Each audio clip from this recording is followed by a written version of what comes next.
Um dos temas que está ocupando o noticiário, as conversas das pessoas nos últimos dias, é a vacina contra o vírus, contra o Covid.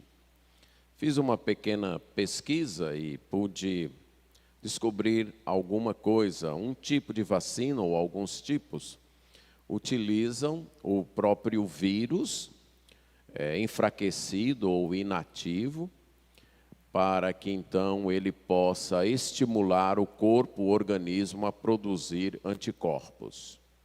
Outras vão utilizar instruções genéticas de alguma proteína do vírus, para que o corpo, o organismo, possa dar uma resposta imunológica. Ainda outras vão usar o vírus geneticamente modificado, ou uma determinada proteína do vírus, e em todos os casos, visando que o corpo reaja contra o vírus. Então, se eu entendi bem, a partir dessa pesquisa muito superficial, eu posso dizer que o raciocínio é mais ou menos esse. Se o vírus causa a doença, ele também pode causar a cura da doença. Pela manhã, nós vimos que a Bíblia, em Isaías 19, 1 a 15, mostra que a causa dos problemas sociais, econômicos e políticos é espiritual. E aqui eu quero dizer que o mesmo raciocínio que vale para a vacina, vale também para esses outros problemas. Se a causa é espiritual para esses problemas, a cura também é espiritual. É o que veremos agora na segunda parte do texto, Isaías 19, 16 a 25. Só que para compreendermos o contexto, nós vamos ler todo o capítulo 19 de Isaías. Então pode abrir sua Bíblia em Isaías capítulo 19. Diz assim: sentença contra o Egito. Eis que o Senhor, cavalgando uma nuvem ligeira, vem ao Egito. Os ídolos do Egito estremecerão diante dele, e o coração dos egípcios se derreterá dentro deles. Porque farei com que os egípcios se levantem contra egípcios, e cada um pelejará contra o seu irmão, e cada um contra o seu próximo, cidade contra cidade, reino contra reino. O espírito dos egípcios se esvaecerá dentro deles, e anularei o seu conselho. Eles consultarão os seus ídolos e encantadores e necromantes e feiticeiros. Entregarei os egípcios nas mãos de um senhor duro, e um rei feroz os dominará. Diz o Senhor dos exércitos. Secarão as águas do Nilo, e o rio se tornará seco e árido. Os canais exalarão mau cheiro, e os braços do Nilo diminuirão e se esgotarão. As canas e os juncos se murcharão. A relva que está junto ao Nilo, junto às suas ribanceiras, e tudo que foi semeado junto dele se secarão. Serão levados pelo vento e não subsistirão. Os pescadores gemerão, suspirarão todos os que lançam anzol ao rio, e os que estendem a rede sobre as águas desfalecerão. Consternar-se-ão os que trabalham em ninho fino e os que tecem pano de algodão. Os seus grandes serão esmagados, e todos os jornaleiros andarão de alma entristecida. Na verdade, são nécios os príncipes de Zoan, os sábios conselheiros de Faraó dão conselhos estúpidos. Como, pois, direis a Faraó: sou filho de sábios, filho de antigos reis? Onde estão agora os teus sábios? Anunciem-te agora ou informem-te do que o Senhor dos exércitos determinou contra o Egito. Loucos se tornaram os príncipes de Zoan, enganados estão os príncipes de Mênfis. fazem errar o Egito os que são a pedra de esquina das suas tribos. O Senhor derramou no coração deles um espírito estonteante. Eles fizeram estontear o Egito em toda a sua obra, como bêbado quando cambaleia no seu vômito.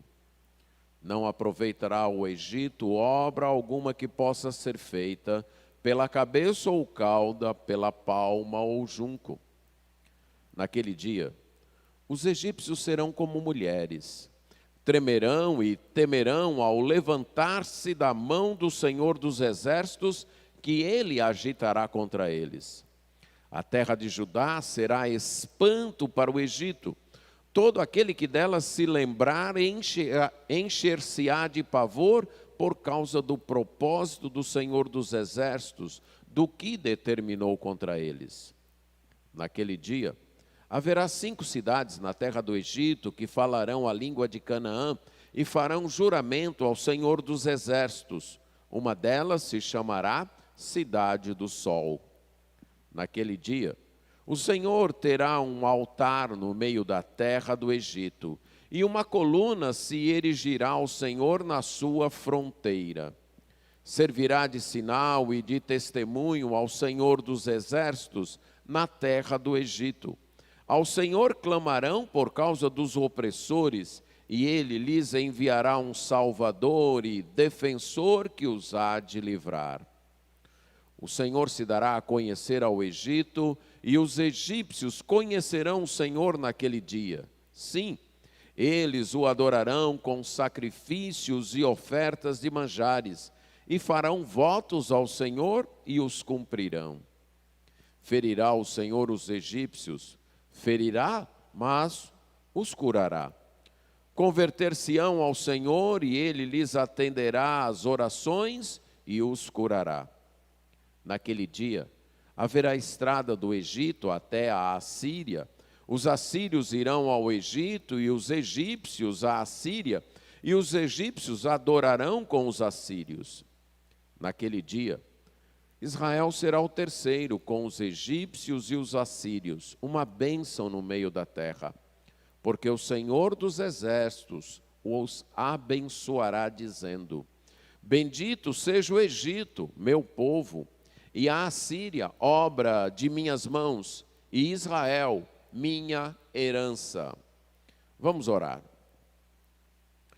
Senhor nosso Deus, temos diante de nós a Tua palavra.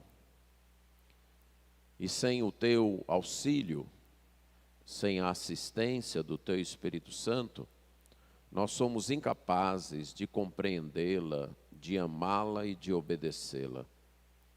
Então, Senhor, tem misericórdia de nós. E por amor ao Teu Filho Jesus, concede que o Teu Espírito Santo realize essa obra em nosso meio hoje à noite. Isso nós pedimos em nome de Jesus. Amém.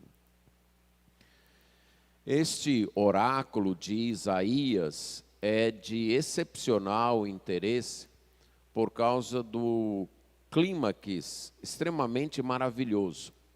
O oráculo fala do juízo de Deus sobre o Egito, mas em seguida fala do arrependimento, da conversão do Egito, fala da manifestação da graça de Deus sobre o Egito, e como o Egito então se torna povo de Deus, juntamente com a Assíria e aquela amarga inimizade que havia entre o povo de Israel, o povo de Judá, e os egípcios, e também contra a Síria, é deixado de lado, e ambos adoram a Deus de mãos dadas.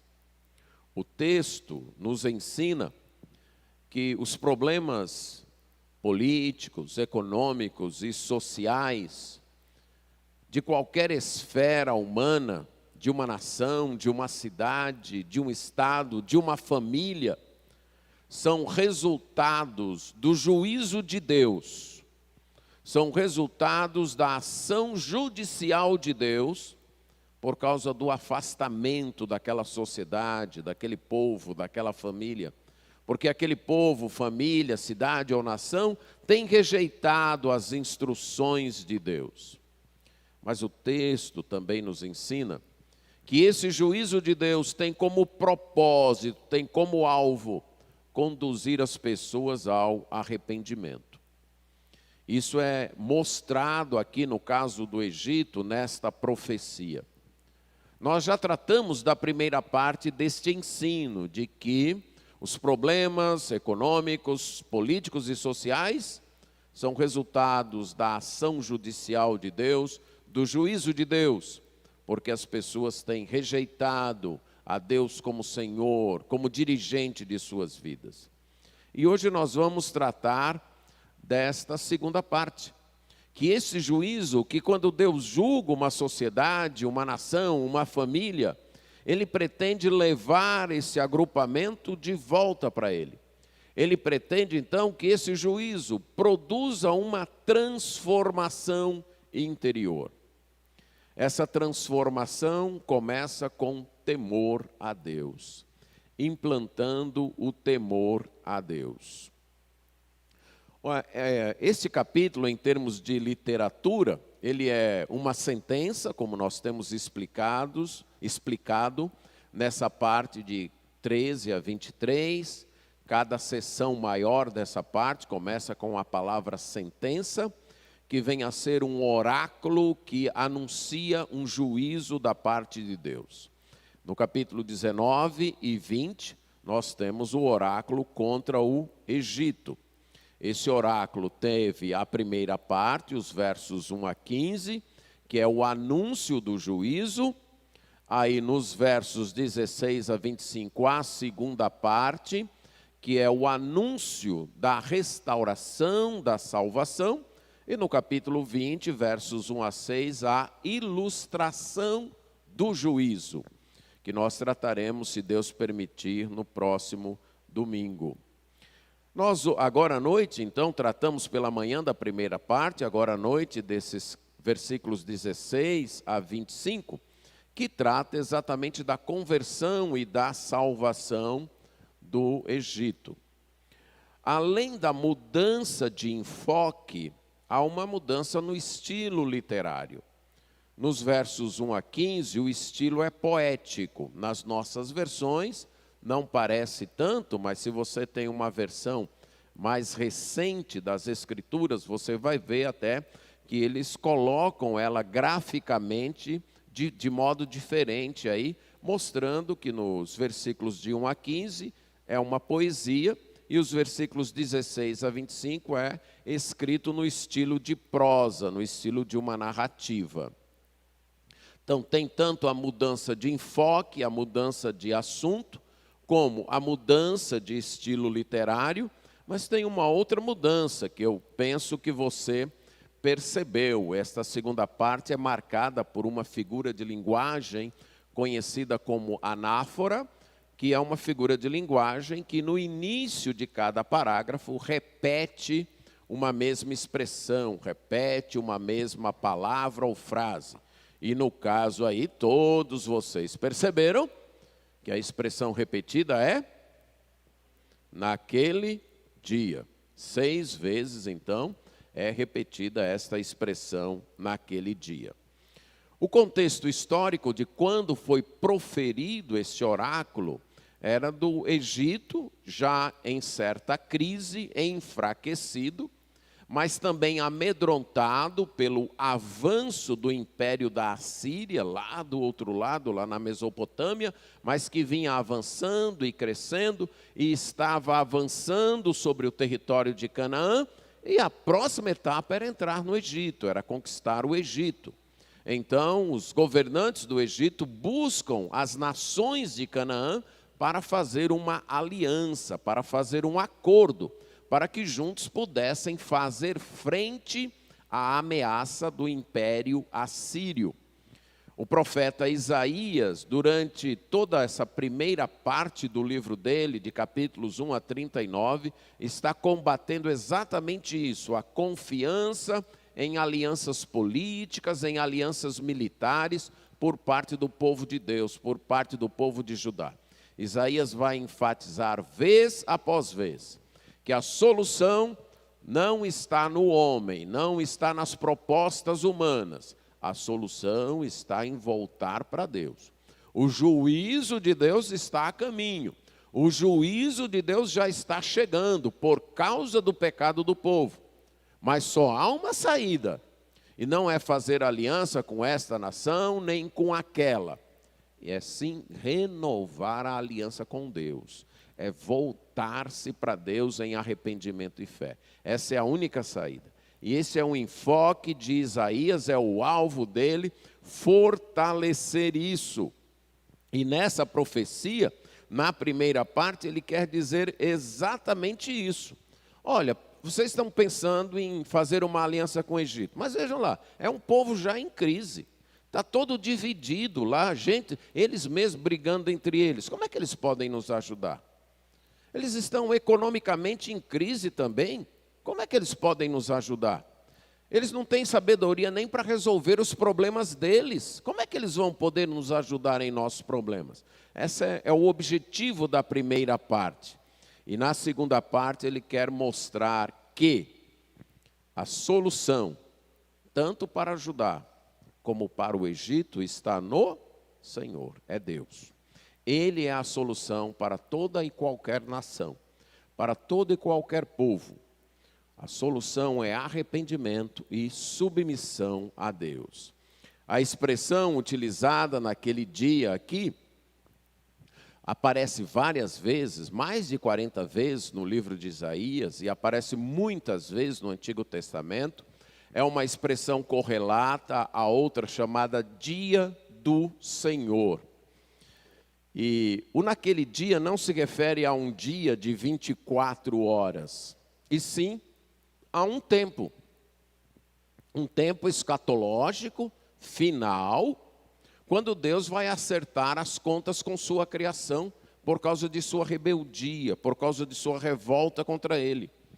É o tempo ou o dia quando Deus vai colocar a casa em ordem, quando Deus vai colocar sua criação em ordem, quando Ele vai punir o mal e recompensar o bem, quando Ele vai fazer justiça, vai agir em juízo e salvação. Esse tempo é ainda no futuro. Mas este dia, ou esse tempo ainda futuro, que tem esse cumprimento escatológico e final, também tem cumprimentos antecipados dentro da história, que não são cumprimentos finais, cumprimentos que esgotam toda a profecia, ou que consumam, que completam tudo dela, mas que funcionam como presságios, como prenúncios, onde através do cumprimento histórico, você pode visualizar o que será o cumprimento final. O primeiro, naquele dia aqui, funciona como uma ponte entre o anúncio do juízo e a parte que anuncia a salvação. Porque este primeiro, naquele dia, nos versos aí 16 e 17, ainda fala de um terror e de um pavor nos egípcios. E daqui nós tiramos o primeiro item que deve caracterizar o retorno a Deus, que deve caracterizar a solução para as crises de nossa vida: o temor do Senhor. É dito então que naquele dia, quando Deus agisse com o seu juízo sobre o Egito, de que eles tremeriam e teriam pavor diante da mão, da ação do Senhor. Deus estava agindo para destruir os ídolos do Egito, para destruir a confiança que os egípcios tinham em seus ídolos e a confiança que eles tinham em si mesmos. E esse é um dos propósitos das ações disciplinares de Deus em nossa vida, dos juízos de Deus sobre nós. Exatamente esse: enfraquecer as falsas confianças, enfraquecer nossa confiança nos diversos ídolos do coração que temos, enfraquecer inclusive a confiança em nós mesmos. As crises que o Egito estava enfrentando eram resultado da mão de Deus contra ele, a mão de Deus se movimentando, a mão de Deus agindo. Aquela mesma mão que já havia atuado lá no Êxodo, mais ou menos uns 700 anos antes, ou mais do que 700 anos antes. Lembram que quando Moisés foi falar com o faraó e Faraó rejeitou, lá em Êxodo 6:1, Deus disse para Moisés: eu vou tirar vocês com mão poderosa, eu vou atuar, eu vou agir, eu vou colocar a minha mão para agir, para tirar vocês do Egito.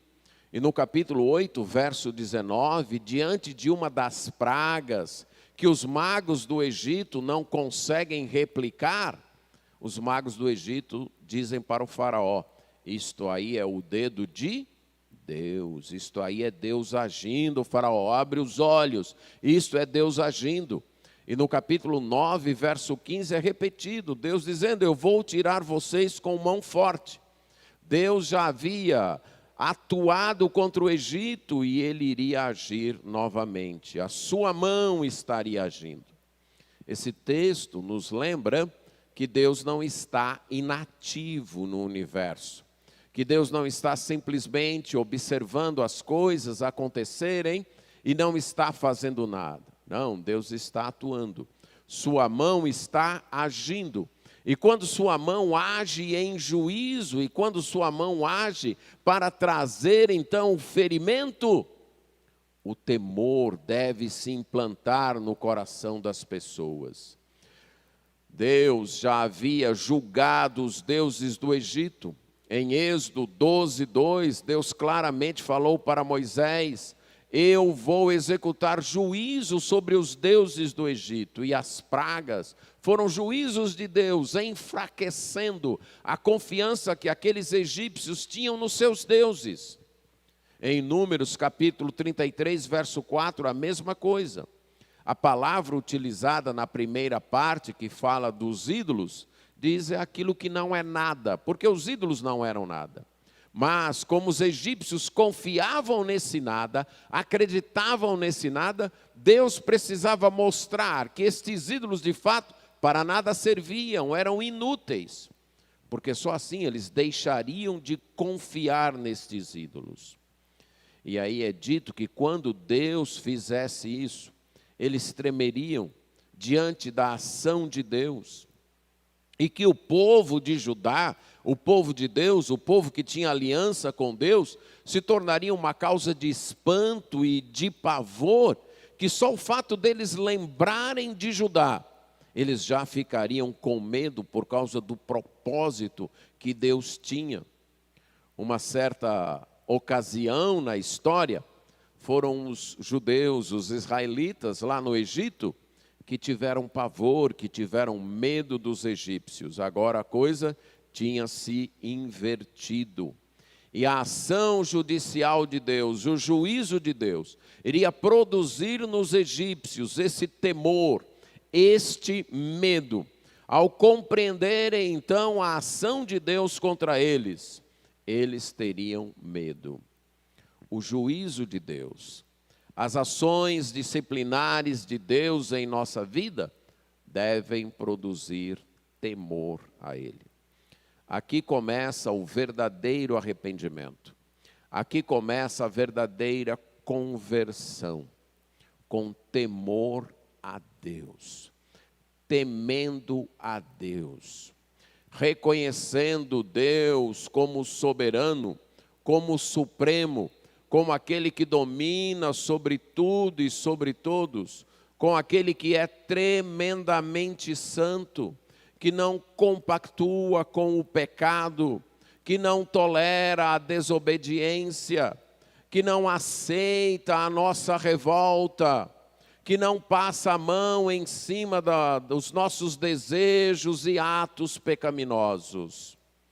Isso é temer a Deus, é reconhecer que esse Deus que é todo-poderoso é santo, que Ele está contra a mentira, que Ele está contra a imoralidade, que Ele está contra a prostituição, que Ele está contra o ódio, que Ele está contra tudo aquilo que fere sua santa vontade, sua santa natureza, e que Ele vai sim tomar juízo a respeito disso.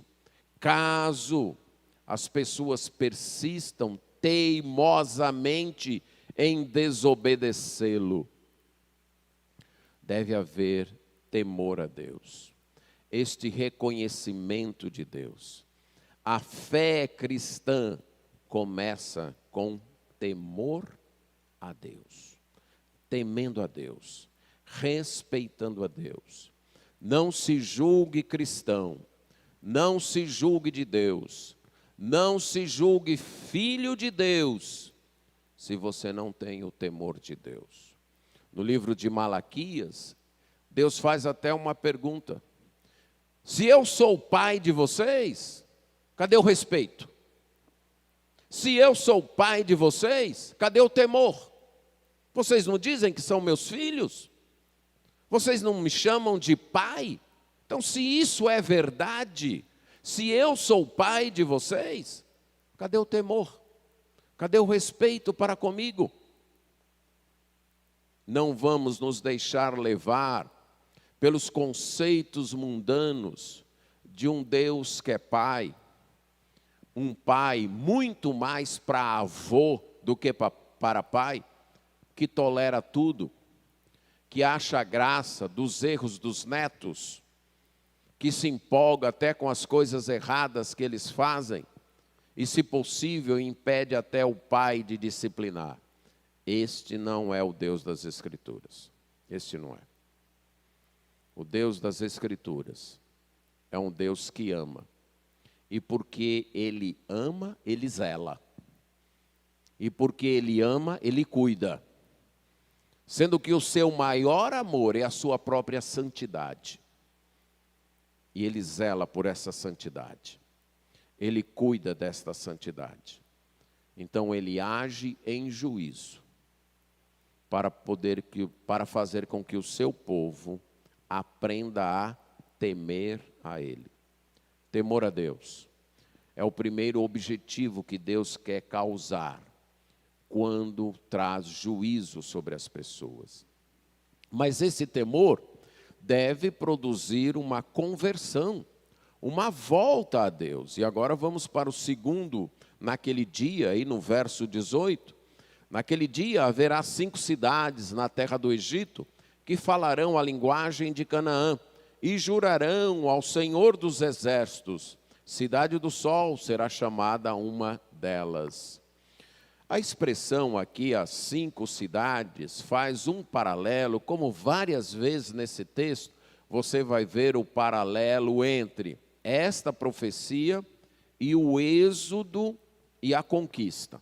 Isaías vai usar muitas expressões, vai fazer alusões a muitos fatos do período do êxodo, como eu já citei alguns aqui, como a mão de Deus, e do período da conquista. E na conquista de Canaã, lá em Josué capítulo 10, nos mostra que após fazer a entrada, conquistando Jericó e a cidade de Ai, Josué conquistou 5 cidades imediatamente.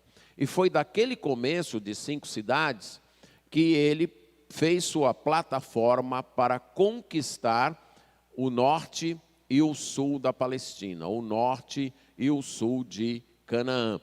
Então Isaías está relembrando, e lembra que ele está dizendo essa profecia para ajudar, para o povo de Deus, está usando isso para relembrá-los que haverá um início no Egito, um início pequeno. Apenas 5 cidades estarão seguindo os costumes e a língua de Canaã. 5 cidades estarão voltando para adorar a Deus, conforme ele se expressou para o povo que morava em Canaã. Mas que só seria o começo. Da mesma forma que quando Israel saiu do Egito e entrou em Canaã, a princípio só conquistou 5 cidades. Agora há um movimento inverso, de Canaã para o Egito. E eles então estarão conquistando apenas 5 cidades. Só que essa conquista não seria militar, mas pela conversão. Começando com essas 5 cidades e depois se ampliando, o Egito então se voltaria para Deus. E chegaria a jurar ao Senhor dos Exércitos, A ideia de jurar aqui é jurar obediência. É como um súdito chegando diante do rei e dizendo para ele: eu agora sou seu súdito, eu agora estou sob as suas ordens, eu juro lealdade, eu juro obediência a você. Então essa é a ideia do Egito, então, voltando-se para Deus e dizendo para Deus: eu vou seguir as tuas ordens agora. Nós vamos abandonar os nossos ídolos, vamos deixar os nossos falsos deuses e vamos ser leais ao Senhor. Inclusive, uma destas cidades seria a cidade do Sol, Heliópolis, que era o centro religioso do Egito da época. Então, o próprio centro religioso do Egito se voltaria para Deus. Quando Deus envia o seu juízo, quando Deus fere uma nação, ou uma família, ou uma pessoa, o seu alvo é a conversão, é trazer esta pessoa para Ele. Isso começa implantando o temor dele no coração da pessoa, levando a pessoa a temê-lo, e então fazendo com que a pessoa abandone o seu caminho, abandone sua autossuficiência, abandone o seguir suas próprias ideias e se volte para falar a língua do Senhor, e se volte para ter as ideias do Senhor, e se volte para seguir o Senhor. O andar com Deus começa com o temer a Deus, mas prossegue para uma conversão, para um abandono do pecado, um abandono do erro, um abandono do caminho errado para seguir a Deus. Se você afirma estar seguindo a Deus, mas continua praticando os mesmos pecados, mas continua seguindo suas próprias ideias, mas continua se achando autossuficiente, capaz de cuidar de sua própria vida, de seguir os seus próprios conceitos, você não está no caminho de Deus. Caminhar com Deus envolve esse abandono do erro e seguir atrás de Deus, e seguir as instruções de Deus. Envolve uma conversão. E aqui deixe-me dar uma palavra sobre o que nós comumente utilizamos. Bem, eu já fiz uma decisão. Eu já aceitei um apelo. Eu já até me submeti ao batismo. Ou eu até sou membro de uma igreja. Se esses sinais externos, que inclusive vamos tratar no próximo ponto, não refletem um seguir interno, isso aí é vazio. Você fez uma decisão. Decisão para quê? Essa decisão, no caso de Deus, só tem valor se foi uma decisão para abandonar o pecado e seguir a Deus. Pronto. Foi essa a decisão que você fez? De abandonar o pecado e seguir a Deus? Se foi essa a decisão que você fez e você permanece nela, ok. Mas se foi uma decisão por razões emocionais, por desencargo de consciência, por ter uma religião, essa decisão, em termos de ser cristão, de ser de Deus, não contou em nada, não valeu nada. A decisão que é feita é a decisão que aceita a jurisdição de Deus sobre minha vida. E que diz: o Senhor está certo e eu estou errado. E por causa disso eu vou deixar o meu erro. Vou deixar de seguir minhas ideias para seguir a tua vontade, para seguir o que o Senhor manda. Essa é a decisão de conversão, se nós queremos chamar de decisão.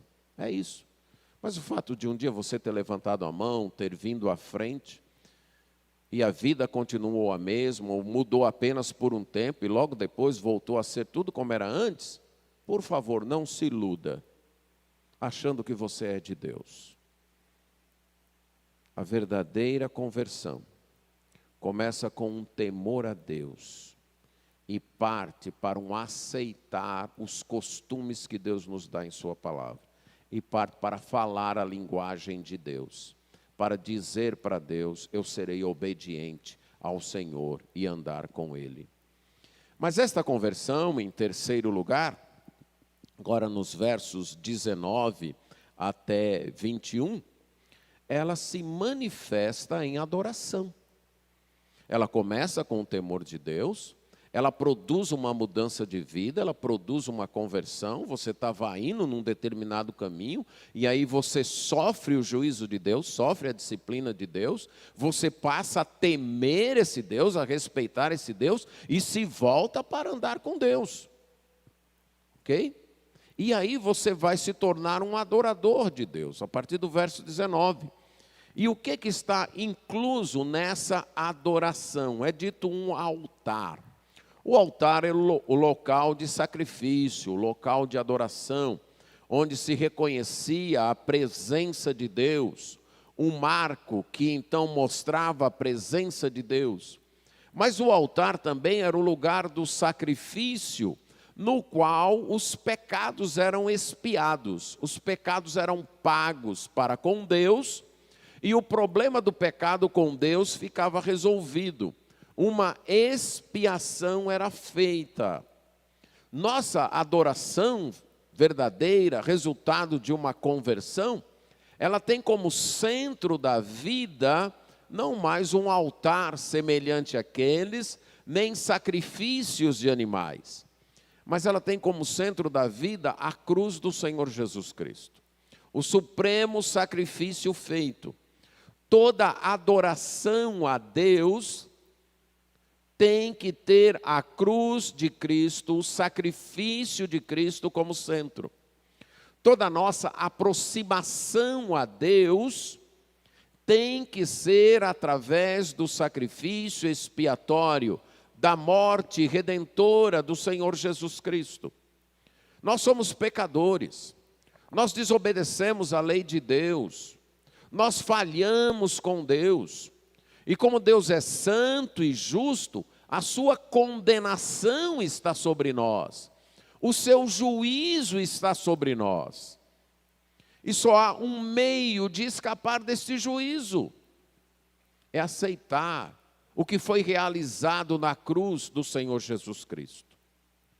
Ali na cruz, Jesus morreu sofrendo a penalidade, a punição, o juízo que os nossos pecados merecem. Então, quando nós nos aproximamos de Deus através da cruz de Cristo, o juízo que estava caindo sobre nós, cai sobre o Senhor Jesus Cristo. E nós ficamos livres disso. É o que diz Gálatas capítulo 3. Quando nós desobedecemos a Deus, nós estamos debaixo de maldição. Mas Jesus Cristo se tornou maldição em nosso lugar.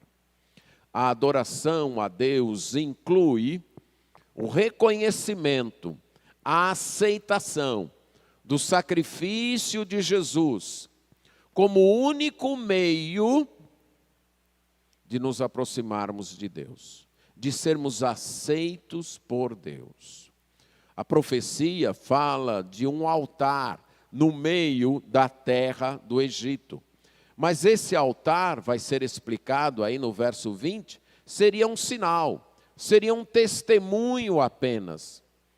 Porque o verdadeiro local onde o pecado foi resolvido foi o sacrifício e a cruz do Senhor Jesus Cristo.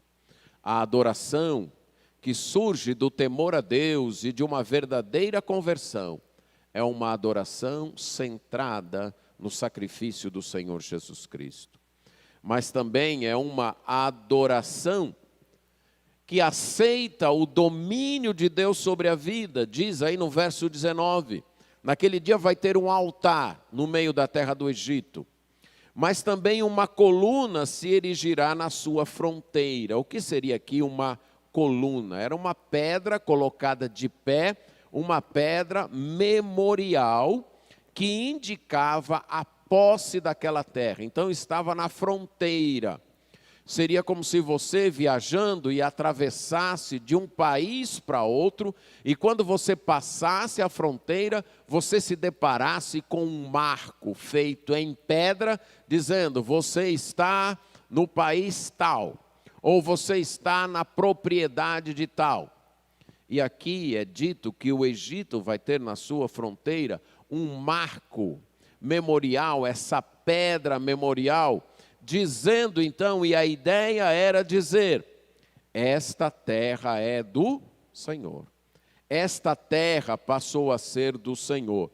Isso é dito no verso 20, que tanto o altar como a pedra servirá de sinal e de testemunho ao Senhor dos exércitos na terra do Egito, indicando: a terra é de Deus. E aqui vale a pena a gente lembrar novamente o Êxodo.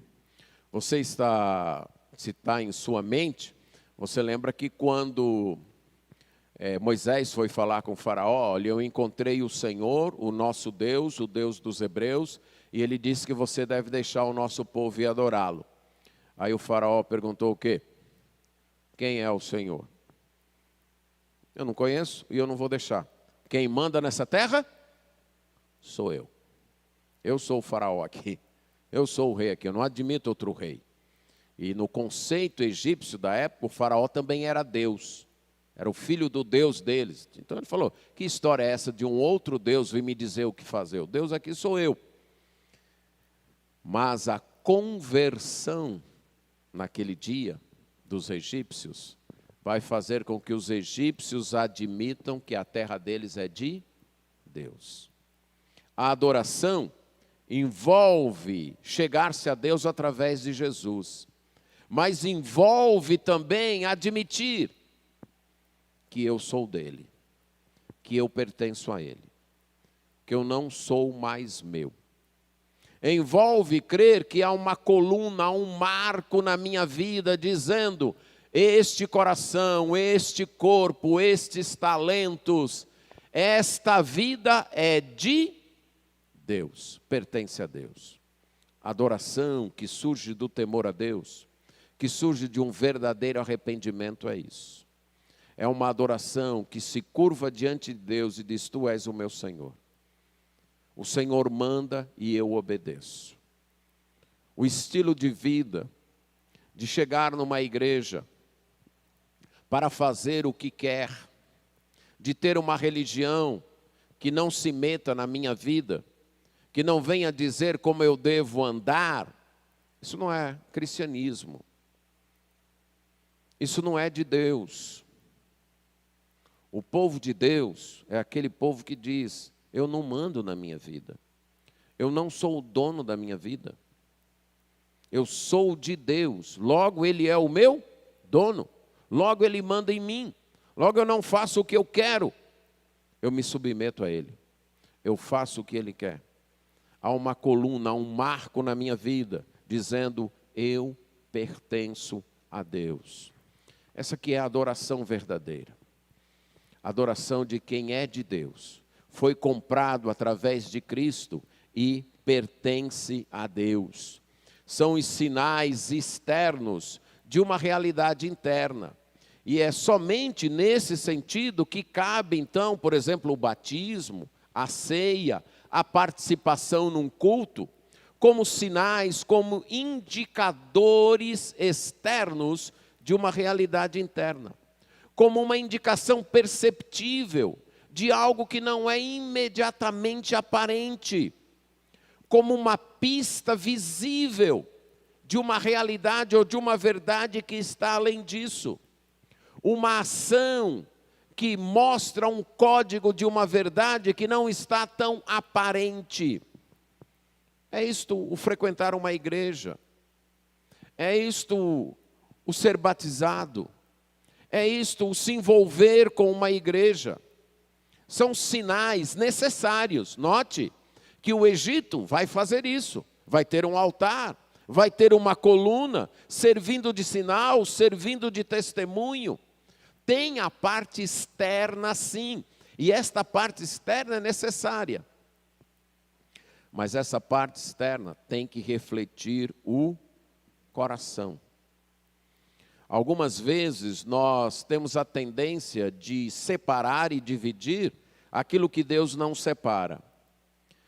Da parte de alguns, há apenas a preocupação externa, o fator externo. Se está fazendo externamente tudo certinho, não importa o coração. O coração anda até longe de Deus, mas está indo à igreja, foi batizado, é membro de uma igreja, está se envolvendo, então acha que está tudo ok. Já outros não, o que Deus se importa é com o coração. E o meu coração está ok com ele, não tem nada disso de externo. Nós estamos separando o que Deus não separa. E nós não temos esse direito. Deus uniu as duas coisas. Ele se preocupa com o coração e se preocupa também com a parte externa. E se preocupa com a manifestação externa disso. Então, nem eu devo, não, o meu coração está ok com Deus, então eu não me submeto a nada disso de batismo, nem de igreja, nem de ceia, nem de nada disso. Sim, mas quem instituiu isso? Deus. Se o seu coração está ok com Deus, você vai fazer o quê? Aceitar isso, porque foi Deus que mandou. Não, eu estou fazendo isso, mas no meu coração tem umas coisas que ele não se agrada, mas eu estou fazendo essas coisas, olha. Sim, mas você novamente está dividindo o que Deus não dividiu. Você deve ter a parte externa como resultado da interna. É isso que os egípcios, que é demonstrado na vida dos egípcios, como um povo que de fato vai se converter a Deus. O terceiro item aqui, além do sacrifício de Cristo, dos sinais de que eu sou dele, é a oração. É dito: e eles clamarão por causa dos seus opressores, e ele lhes enviará um salvador e defensor. Os egípcios vão aprender que a solução para os problemas da vida está na oração, está em clamar a Deus. Então, na hora da opressão, na hora dos problemas, eles vão clamar a Deus. E aqui nós temos novamente um quadro muito perto do que aconteceu no Êxodo, especialmente em Êxodo 3:9, que é dito lá em Êxodo 3:9, que os egípcios oprimiram, foram os opressores dos israelitas. E os israelitas fizeram o quê? Clamaram a Deus. E Deus mandou quem? Moisés, para libertá-los, para salvá-los. Então Isaías está novamente fazendo uma alusão àquilo e dizendo: agora vai ser o contrário. Agora são os egípcios que serão oprimidos. E eles vão aprender a lição. E eles vão clamar a Deus. E Deus vai lhes enviar um salvador e um defensor. Também em Juízes, capítulo 3, versos 9 e 15, quando o povo chegou em Canaã, é dito que eles foram oprimidos pelas outras nações e que clamaram a Deus. E Deus fez o quê? Levantou pessoas, os juízes, os libertadores, os salvadores. Agora, nesse caso, será um salvador, um defensor, que Deus já enviou. O Senhor Jesus Cristo. Todos os defensores lá do Antigo Testamento, José, Moisés, os juízes, eram figuras, prenúncios do Supremo Salvador. Os egípcios, então, quando enfrentarem problemas, vão lembrar de clamar a Deus e saber que Deus vai socorrê-los. A nossa adoração inclui ser centrada no sacrifício de Cristo. Inclui essa disposição de ser de Cristo e proclamar isso em atos externos, mas inclui também a oração.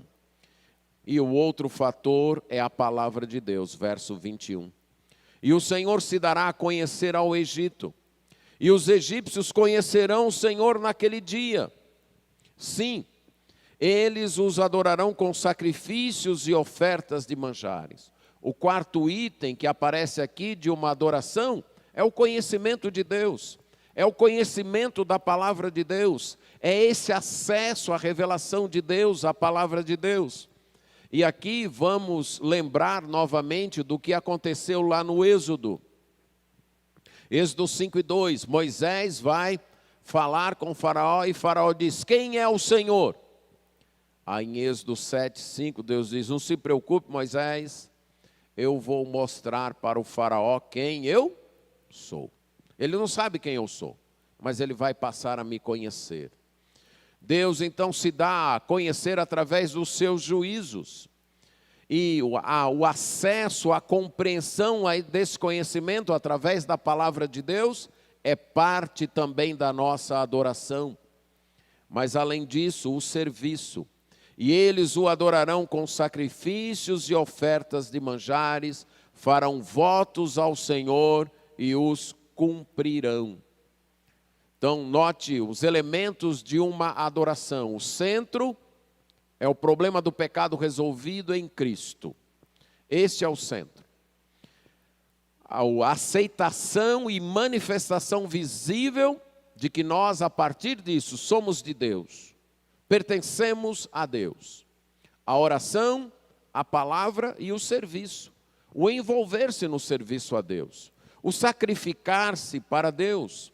Aqui é dito os sacrifícios e ofertas de manjares, os votos, as promessas feitas a Deus.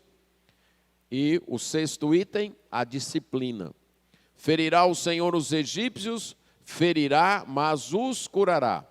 Converter-se-ão ao Senhor e Ele lhes atenderá às orações e os curará.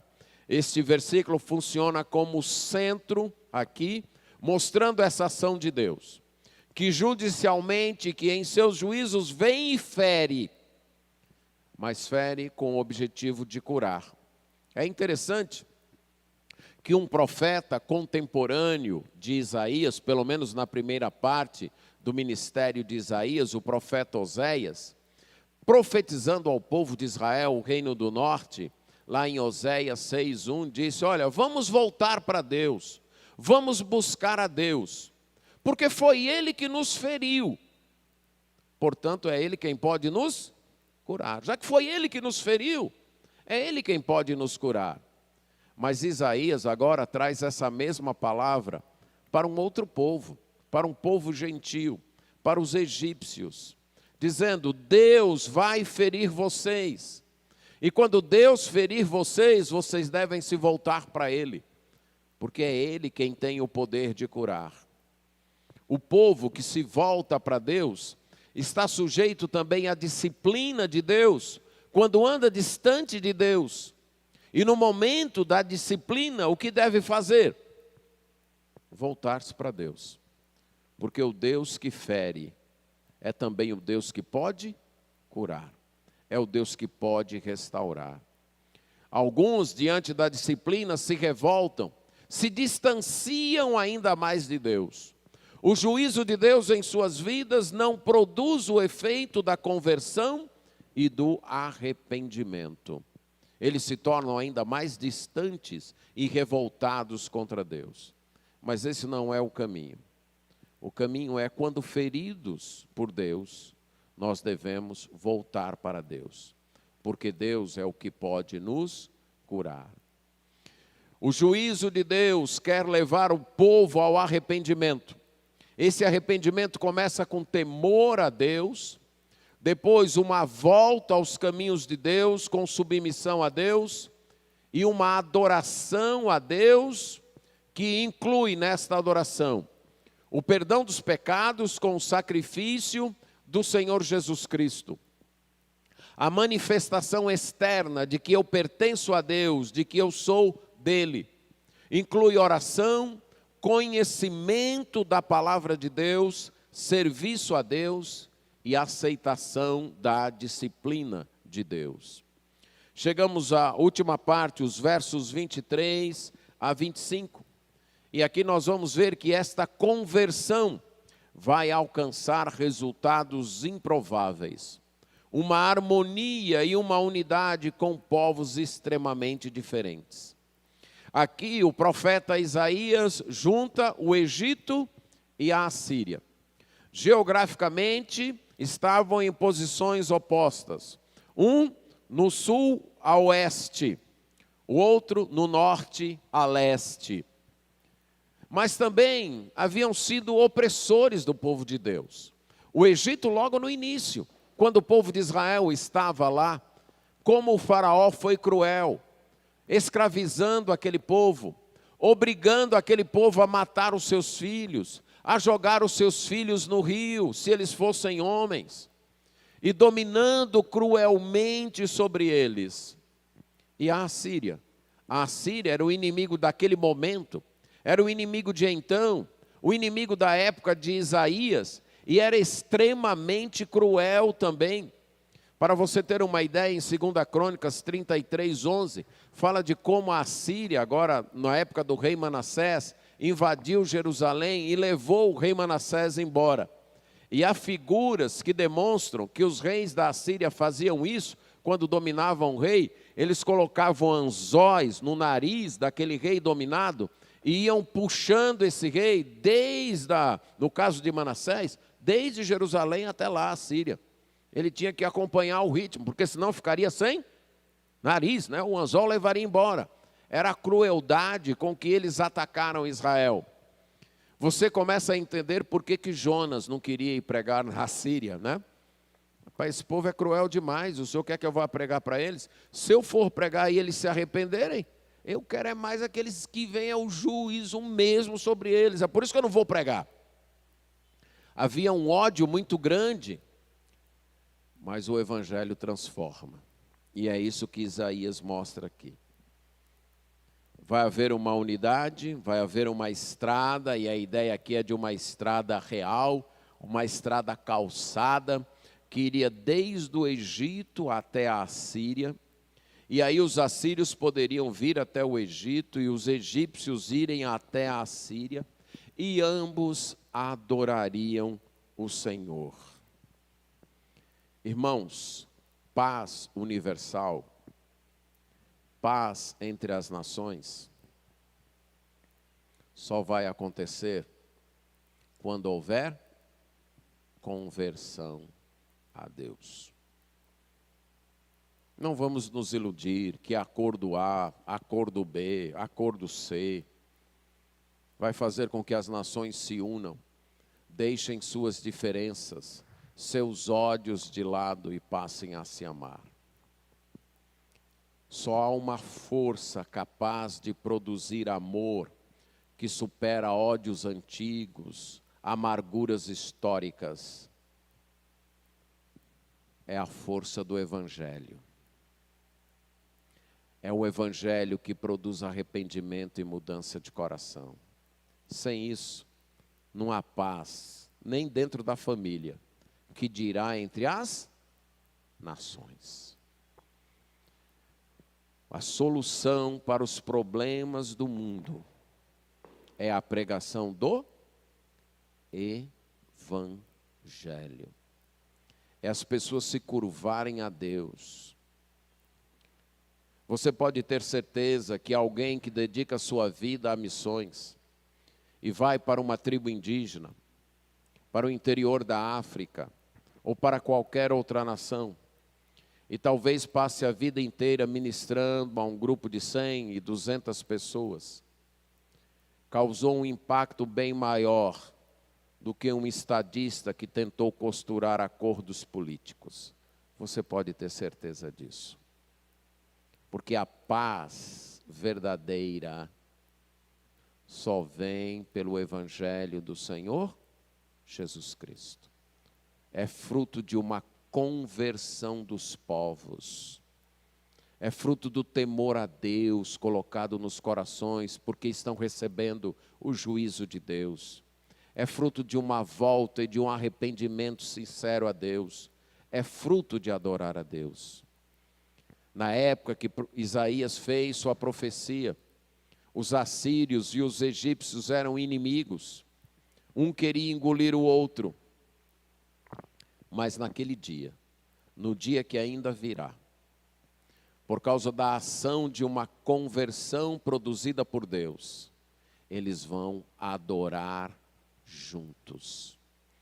E não só isso, mas naquele dia, O próprio Israel, o povo de Deus, que via com desconfiança os egípcios, seus opressores do passado, e tinha ódio dos assírios, seus opressores do presente, formariam o terceiro povo, adorando a Deus, sendo uma bênção no meio da terra. O povo de Israel cumprindo o seu destino. Lembra de que quando Deus chamou Abraão, Deus disse o quê? Através de você e da sua descendência eu vou abençoar todas as nações da terra. E no capítulo 22, verso 18, após o teste do oferecimento de Isaque, isto é confirmado. Porque o Senhor dos exércitos vai abençoá-los, vai dizer, bendito seja o Egito, meu povo. Bendito seja a Síria, é obra das minhas mãos. E bendito seja Israel, minha herança, isso é minha posse inalienável. Deus terá Israel restaurado para ele, o seu povo, e sempre foi seu povo. Mas Deus terá também outros povos. Deus terá os gentios. Creio que Isaías, quando colocou o Egito e a Síria, um de um lado, outro do outro, um opressor do passado e um opressor do presente, ele estava estendendo a todos os gentios, todos os não-judeus. Um dia formarão o povo de Deus, adorando a Deus. O texto então nos mostra que a solução para os problemas sociais, econômicos e políticos está na área espiritual. Se a causa dos problemas é espiritual, a solução também é espiritual. Um arrependimento e uma volta a Deus, uma conversão a Deus. Começando com o temor de Deus, passando por um retorno aos caminhos de Deus, que adora a Deus conforme estabelecido. E aí nasce uma unidade, paz e harmonia entre povos bem diferentes. E aí o rancor, o ódio, a amargura são eliminados pelo poder do Evangelho. Vivemos um período de crise. Crise no mundo, crise em nosso país, crise de saúde por causa do vírus, crise econômica produzida também como resultado do vírus, crise política, onde, pelo menos da nossa perspectiva, as pessoas no governo não se entendem, ou as diversas áreas de governo não se entendem. E muitas vezes nós ficamos sem entender quem está certo e quem está errado. Mas nós não precisamos entender quem está certo e quem está errado. Porque está todo mundo errado. Só isso. Porque não estão seguindo a Deus. Ponto final. Porque não tem o temor de Deus. Ponto final. E só há uma solução. Só há uma solução para o Brasil. Só há uma solução para as outras nações. Só há uma solução para o mundo. Só há uma solução para mim. Só há uma solução para você.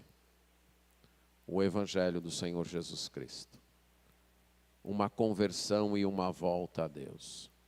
Seus problemas de crise, de medo, de pânico, de terror, diante de tudo que está acontecendo, de ansiedade, suas crises familiares, só há uma solução.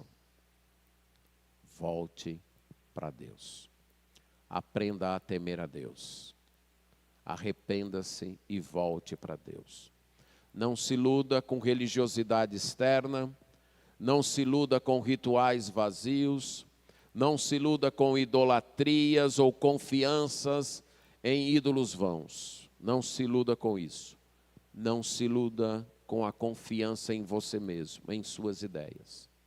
Diante das crises da vida, seja para o mundo, seja para uma nação, para uma família, para mim e para você, só há uma solução: o Evangelho. Se os nossos problemas são causados por nossa vida espiritual, a solução está em consertar a vida espiritual, temendo a Deus, voltando para Ele, obedecendo a Ele e adorando a Ele. Amém.